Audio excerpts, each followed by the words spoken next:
معصومه من ریاضیم خوب نیم همون پول ادم شال خواهواگرو مرا معصومه مکن مساز آبرو معرض همون پول ادم اخری مرا نه من امرو باید این معما حل بکنم.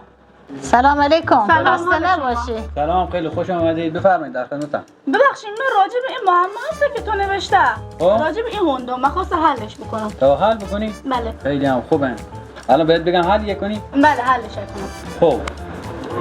دمای هوا 25 درجه. رطوبت 53 درجه.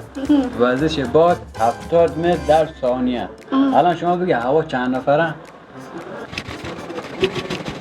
بسم الله این چک کردن به دادم ها هرم شکایت تکنم نگاه کچی تو نلرزیدن دادم هنگی کردن دادم ها هیچی مگه فکر کردم هیچی مگه جواب پیدام که هوا 2 نفرن. آفرین، درسته.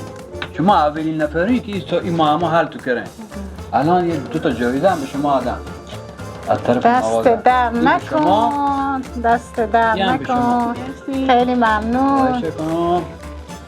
معصومه من الان نرم آرشگاه تو محله به خودم تغییر چهره ادم اتم هرچی شغل مالی مغازه هسته ما بریم